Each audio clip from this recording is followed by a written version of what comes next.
They say it, and it's true, that everything is getting faster. You're not getting any younger, and time is the single resource that you can never get back or get any more of. So why walk into your local comic shop blind when you can go in laser focused on the best books on the shelf? Hi everybody, and welcome to Minute to Skim It. Yeah! Spend 1 hour with Miss Jen and Bean, and they'll give you rapid-fire reviews of all the new comics hitting stores. Spend less time shopping and more time reading. This is Provenance of Secrets. This is The Heathens. I read Wolverine number 17. Minute to Skim It, every Tuesday at 7 Eastern, 4 Pacific, on The Experience, Comic Culture and Sales.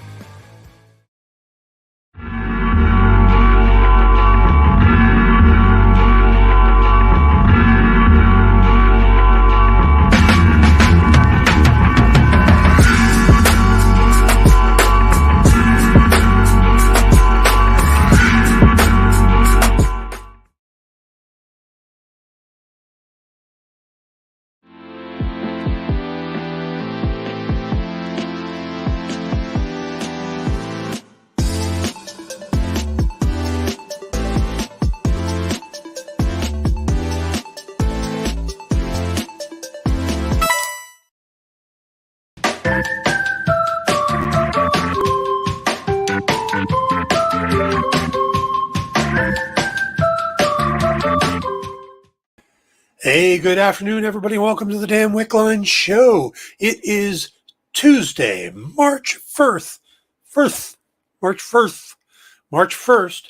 2022. We have made it through the first 2 months of the new year, and while the world seems to be going to hell around us, let's spend an hour talking about pop culture.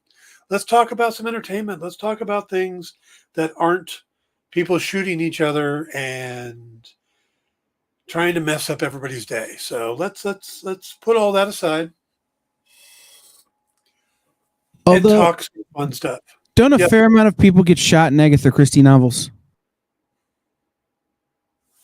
Yeah, they do, but they're fictional people. All right. So what we're going to do today is we're going to cover a little bit of the news. I'm going to talk about the new series that I got hooked on. And then we're going to talk about, now we've talked about Death on the Nile last week.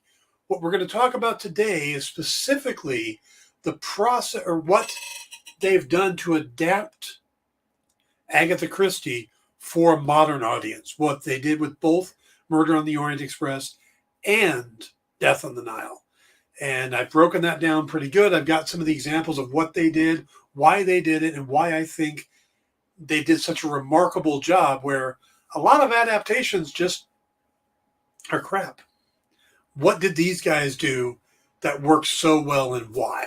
So we'll talk about that in just a bit, but let's hit some of the big news things. Okay. There's a couple here. I'm not going to get to the one yet, but I hope Kyle has grabbed the picture that I sent him off of Slack.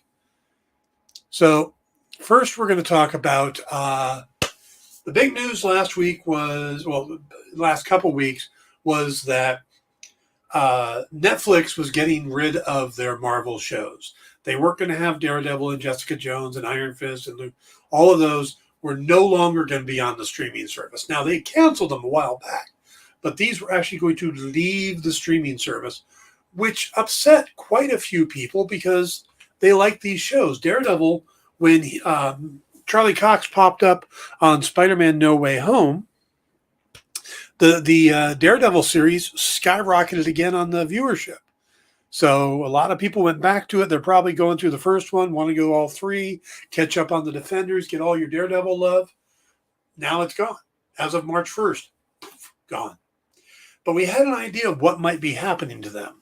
We knew that overseas, like in Europe and stuff, not in Russia, they were going to be added to Disney+. Well, we didn't know what was going on here in the States. And the big debate was, would Disney put them on Disney+ when you had shows like The Punisher, which is a little more violent than anything they normally have on Disney+? Or would they put them on Hulu, which is the sub-company?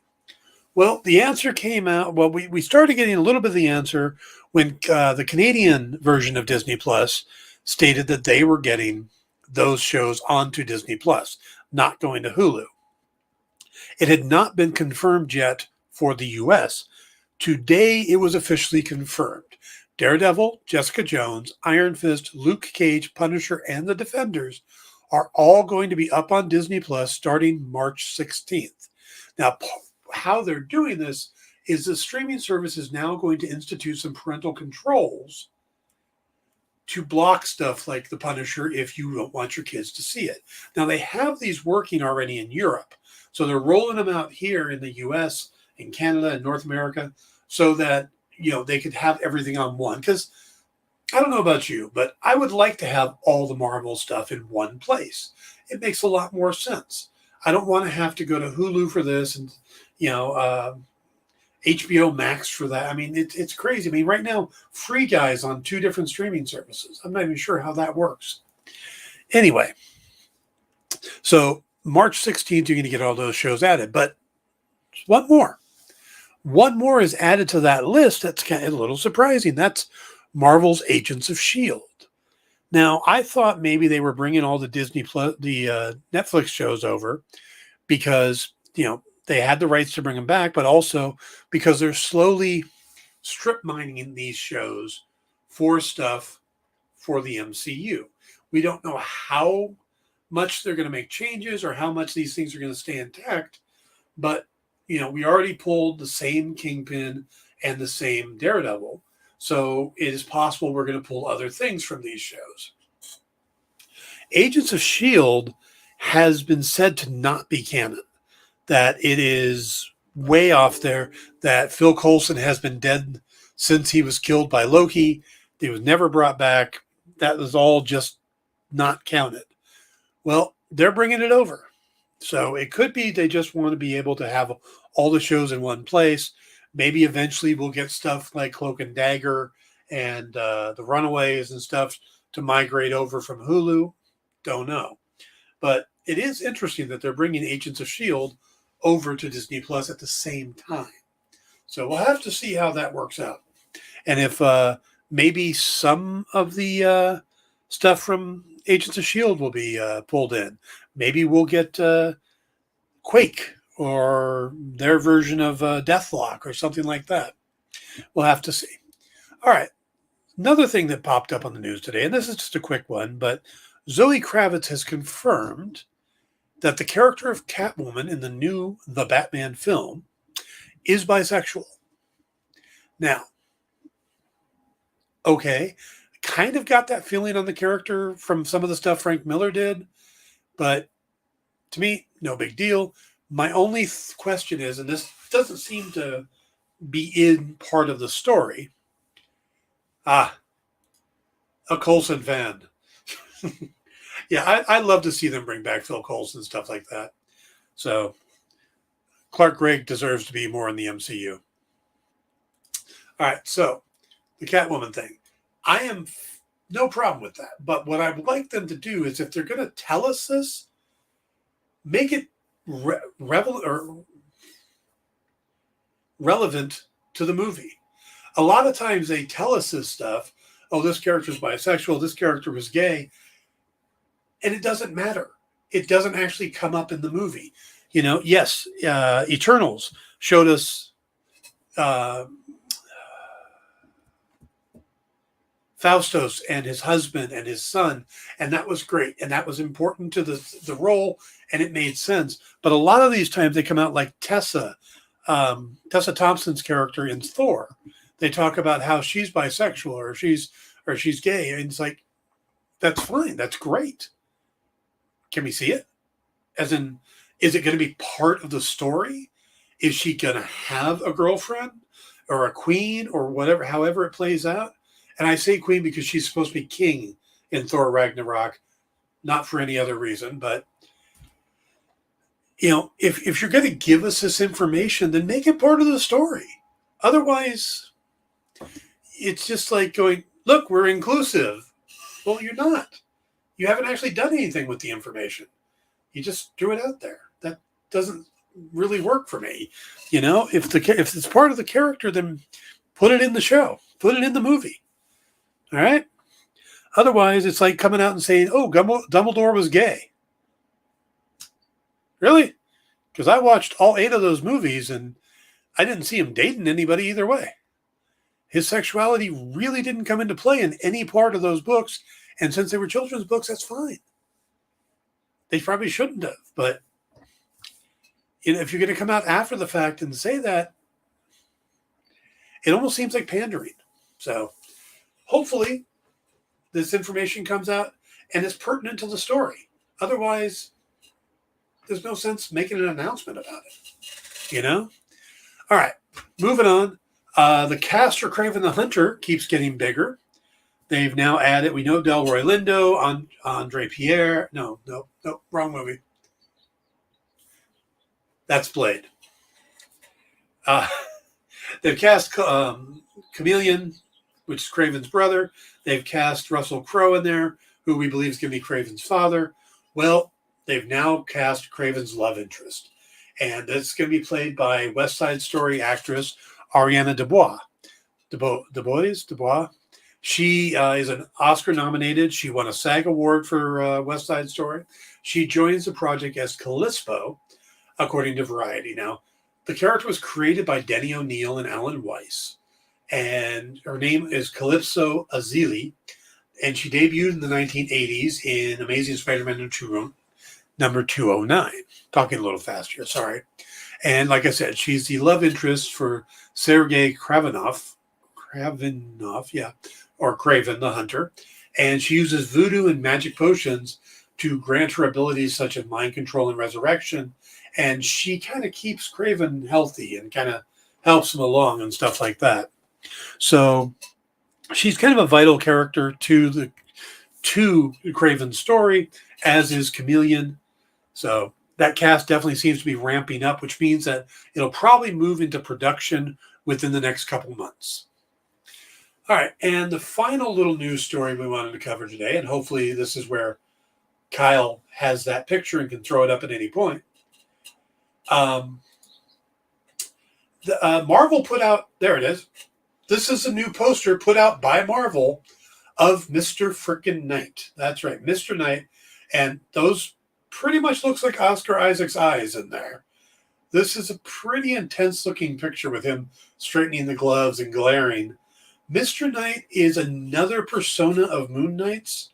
Now, in the trailers, we've met Stephen Grant, and that seems to be the one we're going to meet first, at least if the trailer's telling us anything like continuity. So Stephen Grant will be first. We'll find out about Mark Spector, who is the actual person. Grant is one of the personas. Mark Spector, Moon Knight, and then this is a later one. This one came along, and I don't remember who was doing the books at the time. I didn't get a chance to check before air.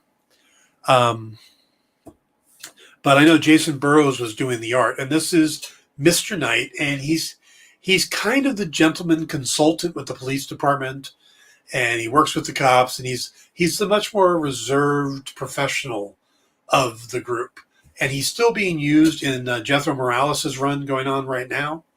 So I find it interesting that they're already introducing this character, because, and this is where I get thrown off a little bit by the comics, is that we get like 40 years of Moon Knight, or in this case, I think he was introduced in the 70s, so 50 years of Moon Knight.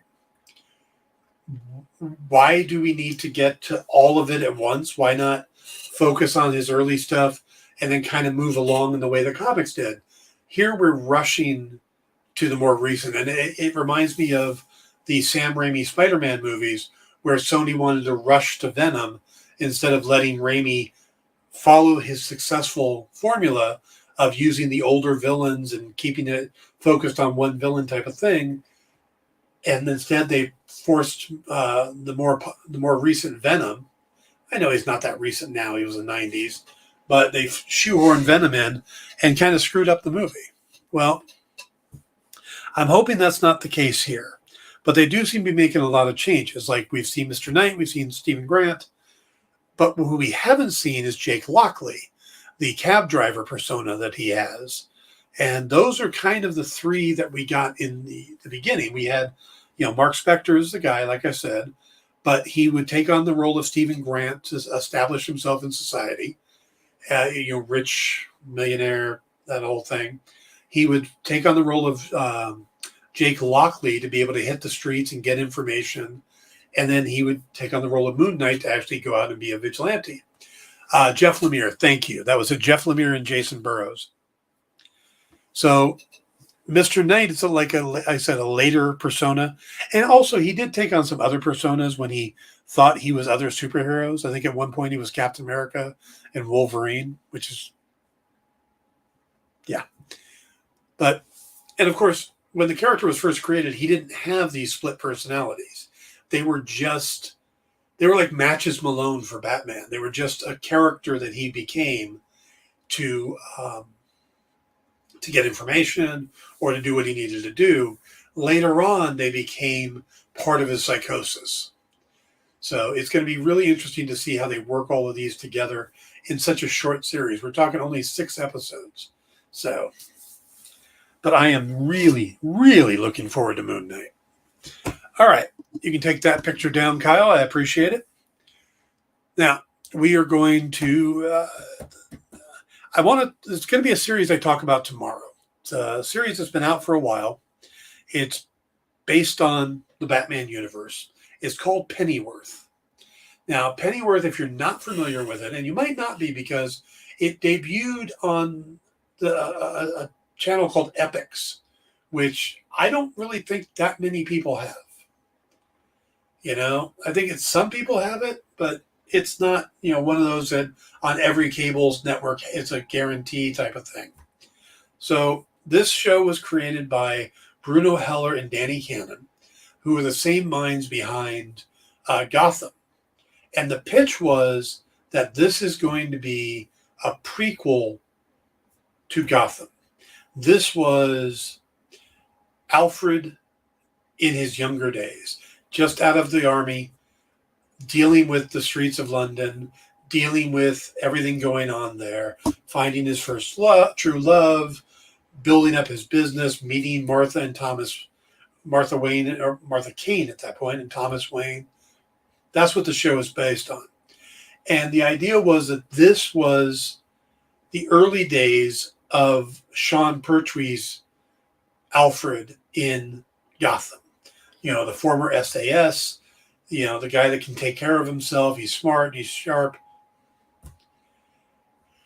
But I got to tell you, the actor who's playing this guy is named Jack Bannon. And it's like watching a young Michael Caine. And they did this deliberately. Instead of casting someone who acted like a young Sean Pertwee, they went with Michael Caine because Caine was in Batman Begins, which doesn't make a lot of sense since they were trying to make a sequel to Gotham. Unless they think, obviously Gotham was not a prequel to Batman Begins. So, but they found a guy who sounds a lot like Michael Caine. If you close your eyes and listen, you'll think it's a young Michael Caine. It really is that close. It's the same Cockney accent, but same tone and inflection. It's more than just he's doing an imitation. I think this is really what this guy sounds like. But the show itself, the only way I can describe it is it's part the original Get Carter, which was a Michael Caine movie, and part the Avengers. And I mean Steed and Peele Avengers, Patrick McNee and Diana Riggs Avengers, because there's a quirkiness to it. And even though the first couple episodes seem normal, not as normal, and then you get to episode 5 and it's like, where the hell are we going? 6, 7, 8, and you get through the first season. I'm only going to talk about 1 through 5, but I've watched all of the first season, and it is just crazy at points. But it reels you in slowly. it gives you that, oh yeah, this is a show about Alfred. All right, yeah. And then by about halfway through the season, you're going, wait, how does this have anything to do with Batman? But if you actually disconnected that, if you made it that it wasn't Batman, it would be an awesome series anyway. I am really, really enjoying it. And we will talk about the first 5 episodes tomorrow. If you get a chance to check it out, it has moved. It's no longer on Epix. It's now on HBO Max. And they've got the first 2 seasons. The 3rd one's in the works. So this is a series that's continuing on. But it is absolutely crazy. And it feels like an alternate Earth type of thing. Like it's an Elseworld. You know what? That's what it is. Pennyworth is a live-action Elseworlds following the early days of Alfred Pennyworth, Thomas Wayne, and Martha Kane. That is absolutely the best way to describe it. So check it out. It's really fun, and we'll talk about it in depth tomorrow. All right. Let's get to the main topic, and that is not so much Death on the Nile, but as I was saying, how Kenneth Branagh and screenwriter Dan Green have adapted Christie's work for modern day. Because I don't know how many people know this, but most of the Agatha Christie's works were done in like the 30s, a very different era, not only from the standpoint of how men and women were treated, how minorities were treated, how certain things that were done. And they keep these in the period pieces. So they try to keep a lot of that stuff there. But at the same time, there was a certain amount of whitewashing to literature and to storytelling and stuff in that era. So even though minorities and stuff like that existed in these places that the stories are talking about, they tended not to be represented in the stories, in the literature. And I'm not going to come out and say, oh, that's wrong, because let me rephrase that. I'm not going to come out and say this particular writer was, or that particular writer was wrong for doing it, because that was what the time was. Was it wrong overall? Absolutely. And I'm glad that's passed.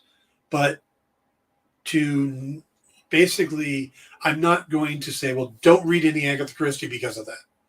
Because she doesn't mistreat the minorities that are in her books, but there isn't a large representation of them. And it could be that that's just the society that she was in and that was around her. So, I'm not one for looking at the past and expecting them to live up to today's standards. I can, don't agree with those standards back then, but, anyway. So I have watched both Murder on the Orient Express and Death on the Nile.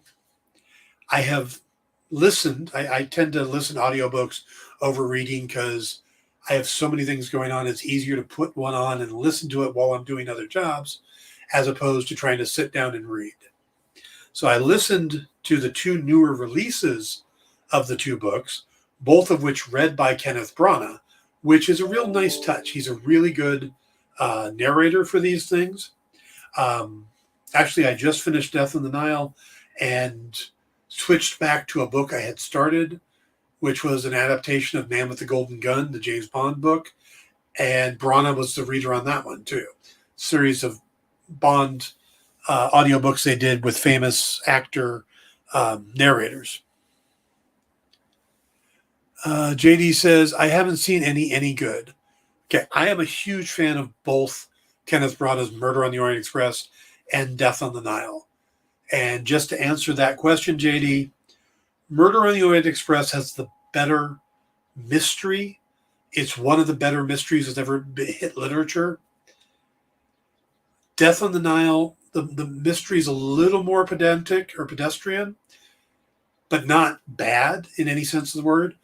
I mean, it's still a good mystery, but Murder on the Orient Express set a really high bar. But I think with what they did, they made it a better story. It's a more emotional story. But that is almost more from the adaptation of it than the actual story. So, yes, I recommend both Kenneth Branagh versions of the story. Now, I just finished Death on the Nile night before last. So I've got all that fresh in my head. But before I wanted to do the show, I wanted to go back and try to remember some of the changes. Hey, EC, how you doing?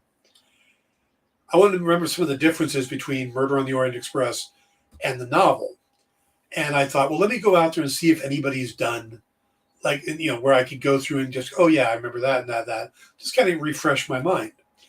Well, I went out, and it turns out that when I put in changes to Murder on the Orient Express, the first story that popped up was from Bleeding Cool, and I'm the one that wrote it. So I'm basically, then I went and looked up my old notes. So I'm working from my old notes anyway. So, all right. Before we get rolling, though, let's do this. Let's do a quick commercial break. That way I can just take the whole rest of the show and focus on it. And then we'll go from there. So, quick commercial. Be right back.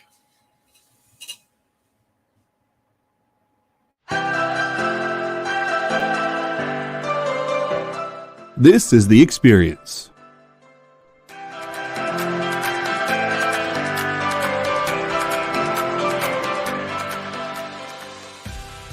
Good afternoon, everybody. Hey there. Hi there. Hello there. You're as welcome as can be. Hi, I'm Nancy McCann. Welcome to Friday Night Live on The Experience. Welcome, everybody. It's Fat Jack's Comic Crypt. Brendan, Al, Jason, hanging out. There I am. Welcome back to Kicking It with Henry, folks. I'm your host, Henry Copeland. It's great to be here with you guys. So we are going to talk about books that are in stores this week. Hi, everybody, and welcome to Mush Mosh. Hello, and welcome to the Black Comics Universe, presented by Peep Game Comics. And you gotta love it that the first people in the minute to skim it are creators. Up, everybody! Welcome to another Wednesday Warriors. My name is Joey Galvez, and this is my pal Ambrosia. Hey, everybody! Welcome to Space Cadet. Hey! What's up? Welcome, everyone, for another episode of I Must Ask You a Question. Hi, everybody, welcome to Nerd News Now. Hey, this is Rex. Welcome to Comic Collectibles.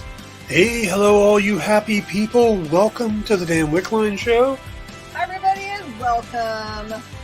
This is the crazy show that we do on Thursdays called What's in the Box? What's in the Box?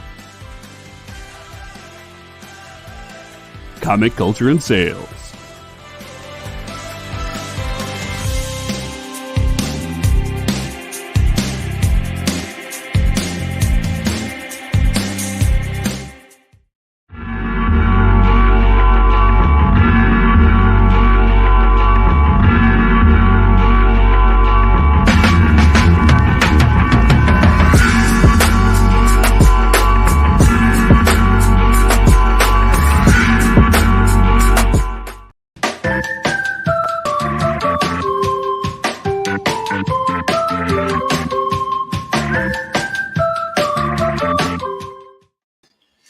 Yes, folks, I'm live again. Yes, there was a recording of me.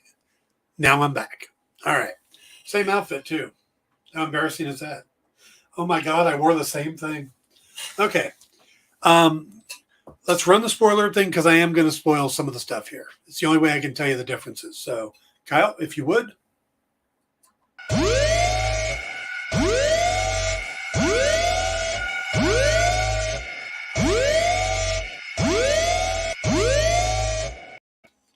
All right. Some of the things that took place in both of these, the changes that were made to condense down the cast, because both of these have really huge casts, and everybody was in it are pretty famous people. I mean, Murder on the Orient Express itself had Penelope Cruz, Judi Dench, Willem Dafoe, Daisy Ridley, Leslie Odom Jr., and the list just goes on and on and on. And Josh Gad's, I mean, it's Johnny Depp. So that's a huge cast of big name people. And this is kind of throwing in the same as they had done in the 70s when they did these movies. So having this big star-studded murder mystery is kind of the thing. And it's the same thing Knives Out did. Well, Death on the Nile was similar. It had Annette Bening and Russell Brand and Gal Gadot and Armie Hammer, Rosalie, or can't remember her name now, from Game of Thrones. Letitia Wright is in it. So it's another one of those big casts. And Christie loved to write huge, huge casts in her stuff. And so part of what Michael Green did, Michael Green's the writer on these, and he wrote both of them. So what he seemed to take in was condense the cast down, but don't lose any of the important story. So don't just cut to cut.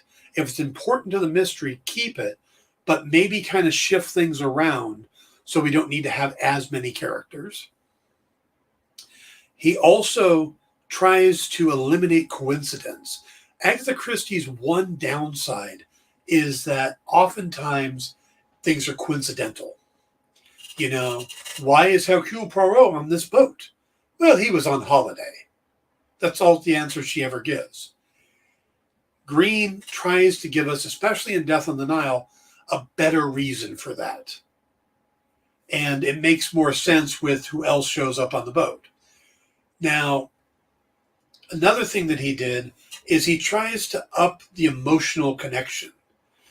Poirot is always very detached from, he may take a liking to one or two of the characters, but he doesn't have an actual emotional connection to anybody involved. And that's one of the things they did. And where it was fine how Christie did it in the 30s, modern audiences want that. That's why there's always these personal connections. You see it in the Spider-Man movies. They bring in the Sandman. Well, it turns out he killed Uncle Ben. And they bring in the Dr. Octopus was a mentor for Peter. And of course, the Green Goblin, that was Peter's best friend's dad. They had to have all these personal connections. And it's kind of what the audience nowadays wants. So that was the second thing that Green had to do, was to kind of up the emotional connection for Poirot and for everybody else. It couldn't just be these just happen to be the same people on the train or just happen to be the same people on the boat. It needed a little more to it.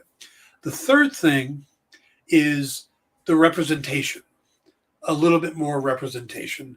And Green does an excellent job at all of these things. Now, other than doing these, you might have seen him. He wrote a lot of the episodes of American Gods. He worked on Smallville. He wrote the script for Blade Runner 2049. He wrote the script for Logan. And he wrote the script for Jungle Cruise. So he's not perfect, obviously, but he's a very good writer. And of course, he's working with the same director both times, which makes it a lot easier. Now, I noticed basically 10 changes in Murder on the Orient Express. Now, the first one they did, and something they did in Death on the Nile too, is they gave us a prequel, kind of a James Bond opening, if you will, where he has a little adventure prior to the main story, and somehow it ties into the main story later on. Here we get to basically meet Poirot. We get to find out about his idiosyncrasies, his OCD, and how he does his reasoning and stuff. And he's solving this little mystery in a very unique way. All of that is added. It's new stuff. It's not in the original. So that was one of the big first changes, where they gave you more of a reason, more of an understanding of Poirot. Poirot was very detached in all of these books. We didn't find a lot out about him. They give him a love interest in these as well. Not one that he spends much time with, but it's a photograph we see, and we see that there is heartbreak in him, and that he may never love again, that this was such a heartbreak that he has turned his whole world into his being a detective. And that's one of the things that makes him an interesting character, because they never really give you, when you have a really intelligent character, one of the keys to making them still likable by the audience is to give them a flaw. You know, that was the thing with Sherlock Holmes. Super intelligent, but he had his drug issues and he had his issues with boredom, which kind of related to the drug issues. He also, loved the common people. He would talk to the bobbies all the time. He didn't like the detectives.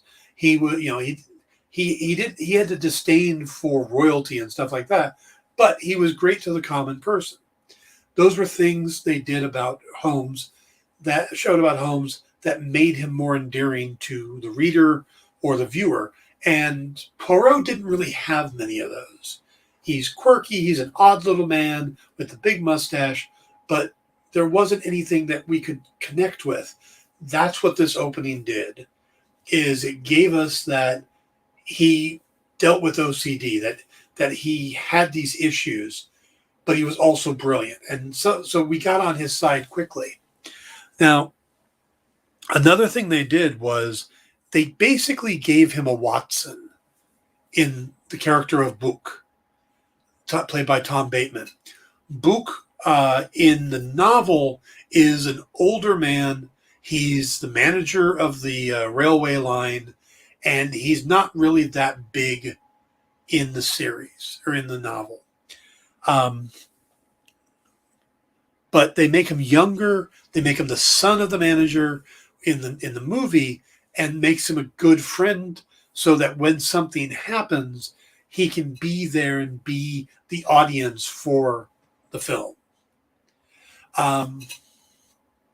Another thing they do is they kind of gloss over some of the things. Like there's a passenger that never arrives in the movie, a Mr. Harris. Now, the film never explains why this guy never arrives. They tell you in the book. It's not that important, but they do tell you in the book that, they booked that, they had all the people on the train for a specific reason, and they had the one empty car, so they booked that car under this fake name of Mr. Harris, so nobody else would be on the train. And had Poirot not been friends with Book, there wouldn't have been any place for him. So that was the whole idea there. They do some nationality changes. There's a Swedish maid in the movie, or in the book, that gets changed to being Pilar Estravados, and is played by, I just had her name a minute ago, Penelope Cruz. She's not a big character, but having her brought in makes a lot of sense. Again, a little better representation going into the movie. Let's see, what else? So again, there's no real changes to the overall story, though. And that's the thing, is they make these changes, but they don't change the story, and that's what's important.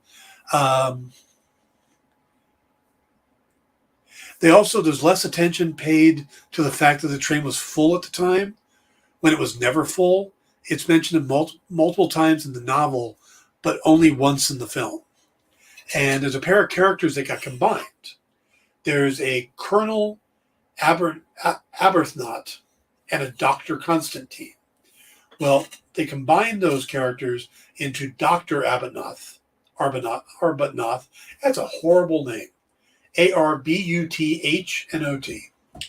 So they eliminated one of the characters from the train, but they needed the doctor for the medical stuff, but they also needed the Colonel for the shooting stuff. So what they did was they combined those characters, and they got Leslie Odom to play it, where he's not a black character in the novel. He is in the film, and it works great.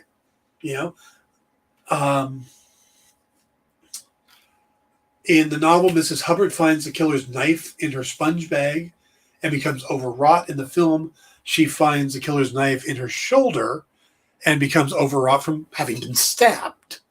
So they kind of upped it. So it went from being, oh, I found this knife, to somebody stabbed me. That's the increasing the intensity of it. The woman who hung herself after being falsely accused of kidnapping the Armstrong child. In the novel, she's the conductor's daughter, but in the film, she's his brother and had been a love interest of Mr. Hardman, giving a reason for him to be on the train. Hardman's motivations in the novel, they're not there. It's just not clear. So to explain that character, they gave him a connection. He was a cop, and he fell in love with her as he was guarding her. And when she hung herself, it broke him. And so you can see that part of what Dan Green was doing, was making the connections a little more solid. At no point in the novel do they ever address how the train will be started again. The film has a crew show up and working, but it's never even mentioned in the book. They get stuck, and, well, the other people will take care of that. Nobody on the train would have to worry about that, is how it's kind of handled. And yes, I could see that in that era, that the well-to-do wouldn't. They would just kind of complain, we should get going, why aren't we moving yet? But they wouldn't actually ask or find out. So it is kind of a more modern thing. But the biggest and most dramatic change between the film and the novel is the very ending. Besides it taking place on the tracks in the tunnel, as opposed to the dining car in the novel, and there are no weapons, Poirot putting the pistol down and telling them to shoot him, or he will tell of their guilt. That's all new. And it's very dramatic and well placed. I mean, he's really trying, at that point, he's not trying to figure out who did it. He knows that they all had a hand in it. What he's trying to figure out at that point is, would they do it again? Are they killers, or was it just this person? And that's what he finds out. And you'll find, reading a lot of the Poirot novels, that he does tend to take justice into his own hands. He kind of makes decisions occasionally just to, oh, yeah, yes, I don't think you are guilty. I will forget about this. And well, he's not a cop, though. So now I thought that the new ending worked well and was calculated a way for Poirot to know if these people were outright killers, which is, again, how Poirot works. The novel ending is much more subdued, with Poirot giving forth two versions of the crime, one with an escaped killer and the other the truth. And Book and Dr. Constantine decide to go with the escaped killer theory. So in the novel, Poirot basically just wants to find the answer. He just needs to know the truth. Once he does, he doesn't care what happens. He turns it over to the other people and leaves. Where in the movie, there's more of an impetus for him to know the answer, but also to find the killer. He's more for justice, but then he does tend to take justice into his own hands. So that basically the changes between Murder on the Orient Express and the novel. Death on the Nile, which just came out, so again, still spoilers. On this one, like with Murder, they give us another prologue. And this one shows Poirot in his younger days as a soldier. And he comes up, his unit is about to charge this bridge. And everyone knows they're going to get slaughtered because they don't have the high ground. The bridge is a stronger position, stuff like that. Well, Poirot has been watching the skies, knows when the winds blow, all of that stuff. And he tells his commander, no, we do not wait until the time the order said, if we go right now, the fog will cover our approach. We will get in there and be able to chase them off. And it is a brilliant idea. And it works. And they take the bridge with far fewer casualties than were expected. But there's a tripwire that takes out the commander and injures Poirot at the same time, who sees it and tries to stop it. Now, Poirot is scarred. It's across his face. We find out also while he's recovering that about the woman. We see the picture of the woman in Murder on the Orient Express. We get a meter here. We don't see much about her, but she's not scared off by his scars. Instead, she simply says, well, you will grow a mustache. His commander that died had the same huge-ass mustache that Poirot grows. So he kind of grows it in honor of the commander who died. So it's an interesting prologue, but there's also in this one, there's an epilogue, and we'll get to that. But it ties back into this. So like the first one, where it eventually ties back in, this one does so even better. Now, they drop a few characters here. There's a girl named Cornelia Robson in the novel, who is this homely, honest cousin of Maria von Schuler, who's the older woman played by Jennifer Saunders, and her maid or her nurse, Miss Bowers, played by Dawn French. Now, in the movie, they make that a secretly closeted couple, which wouldn't work having the cousin along with them. So they eliminate her character, but she's not really an important character. Her story doesn't really lend much to it. She's more of the aw shucks innocent one that allows some of the information to come out. Removing her, they can just move that information to other people. There's a lawyer named Fanthorpe who suspects Lynette Ridgway's cousin, or uncle in the book, of embezzlement. And there's an Italian archaeologist named Ricchetti. All of them get cut. But it makes a lot of sense because Ricchetti is part of a subplot that never comes to light and is not needed. And Fanthorpe, again, ties directly into Cornelia, isn't really needed in the story. Now, one of the biggest changes is that in the novel, there's an Austrian doctor named Bessner. What they did was and they did this with a lot of characters, they gave them personal connections to Lynette Ridgway and Simon Doyle. And what they did here was they changed Bessner to be Windlesham, who is this guy that had proposed many times to Lynette. Here, he's an ex-fiancé.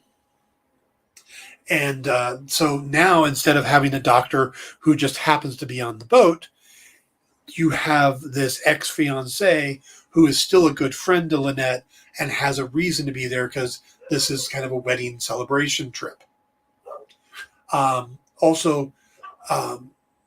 that's played by Russell Brand, but also Uncle Andrew Pennington gets changed.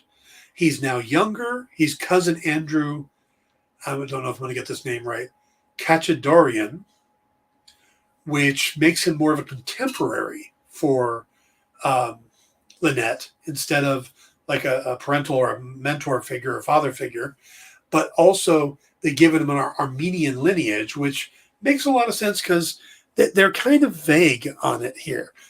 Gal Gadot does keeps her Israeli accent. So she doesn't try to give an American accent or anything like that. So where they don't come out and say, oh, she's from here, he's from here, they at least allow it to exist, Now, one of my favorite changes has to do with a character named Tim Allerton and his mother.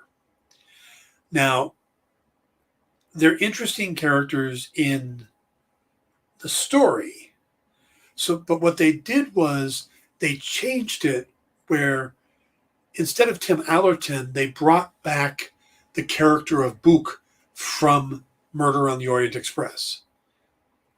And it's now his mother, who's played by Annette Bening. And part of them being there, besides suddenly now we have the Watson character again to Poirot's Sherlock, but we get a reason for Poirot to be on the boat. In the novel, again, he just is on holiday. Well, in the movie, we find out later on that Book's mother has hired him because Book seems to be in love with somebody that she doesn't trust and wants Poirot to dig into it, to find out what's going on, if she's trustworthy. So it gives him a better reason to be on the boat. And also it gives him an emotional connection because his friend is there. What this also does, and in the novel, it is one of the weirdest moments. We're halfway through the book, and suddenly someone walks up, puts his hand on Poirot's shoulder, and starts talking to him. And it's his old friend, Colonel Race. And Colonel Race and he had met on a case involving a dinner party and an old man that died. And suddenly, we have this short, he becomes the Watson character in the novel. And there's this whole subplot involving this killer / instigator that Race is looking for. And it's this really weird subplot that has nothing to do with the main story. And it's kind of there just to give a reason for Race to be there. So when they take Race out and they bring Book in with different reasons to be there, they also take out the whole subplot, which means Ricchetti, who I mentioned earlier was taken out, can also be removed. So that clears up. That's a lot of extra stuff we don't need in the story, which I think is one of the best things. So Books replaces Race, the whole subplot that's unnecessary for the story, and gives an emotional connection for Poirot. Another thing they do is they make Salome Otterbein. She's changed from a romance novelist and kind of a joke into a very good jazz singer, which gives her a chance to perform live, which brings great music to the movie. But also you have this romance between Book and her daughter, which is sort of a subplot, but the Tim Allerton character and Rosalie in the novel are kind of a tack on. There are always hints of these romances, but they're more 1930 romances where, she talks back to me and she's got a lot of fight and spirit to her. I can't stand that at all, but I think I'm in love. I shall marry her. I will ask her for marriage. That was how they wrote characters in the 30s. It doesn't make a lot of sense nowadays. No one's going to buy that. Here, there's an established relationship that they had prior. They're sneaking around. Poirot figures it out. It just makes a lot more sense.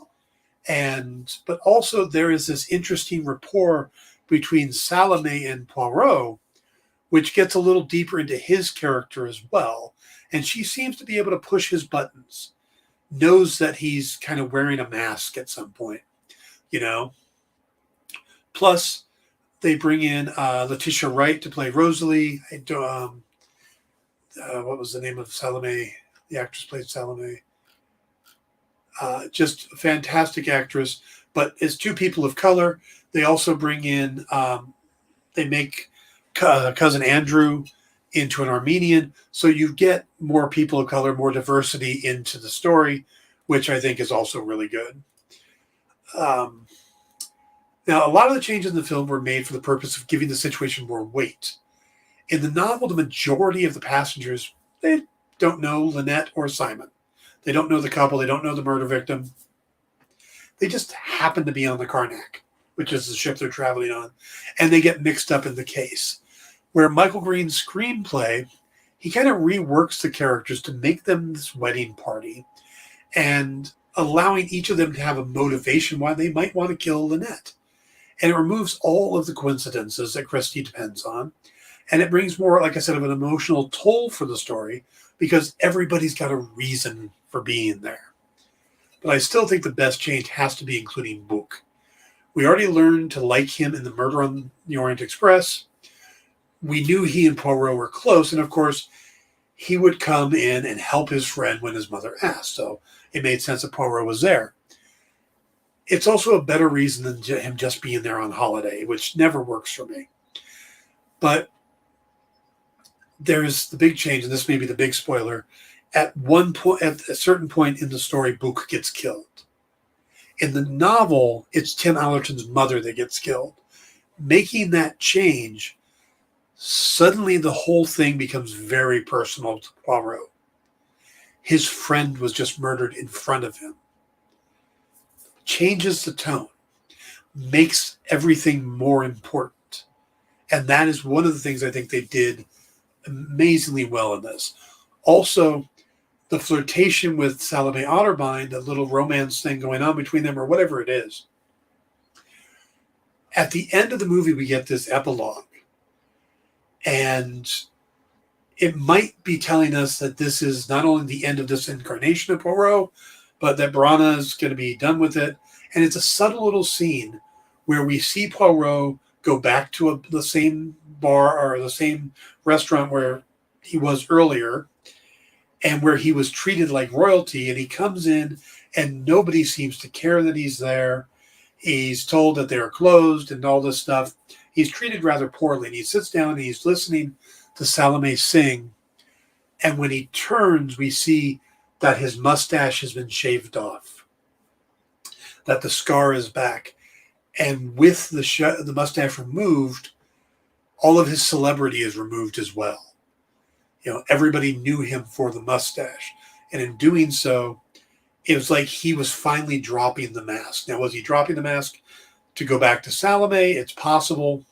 But, you know, we get that ending where maybe he's removing it. Now, I'm going to race to the end here because we're almost out of time, but I grew up on Agatha Christie novels. I started reading them when I was like 7 or 8. They were one of the things that pushed me into writing. And Christie crafted some of the best mysteries ever written, but they were a product of their time. And almost 90 years later, these stories can do with some modernizing. And I think that's something that Green and Branagh have done extremely well. Now, it's my hope that Death on the Nile is not the end, because I think these two could keep going and do a few more of these books and really, really do it well. And I know this one hit a bump because of the Armie Hammer participation in the film, but I'd really like to see them do more. I really enjoy these. If you haven't watched them, I tried to dance around it a little bit so not to give away too much of the murders or the mystery. But if you get a chance, you should definitely watch them. They're beautifully filmed, really well adapted, and the changes made, I truly believe, are changes for the better. All right, guys, I'm going to wrap it up there. Come back tomorrow, and we will talk about the first 5 episodes of Pennyworth. If you get a chance to watch them beforehand, please do so. Come join in the conversation. It's a wild-ass show. Stick around for... I forget what the hell's next. Probably What's in the Box with Miss Jen. It's most likely next. Black Comics Universe. Black Comics Universe. Then Minute to Skim It. Then Kyle and I will be back for What's in Stores this week. And we got some good books. Thank you for jogging the old brain cells there. Kyle, see you guys soon. Good night, everybody.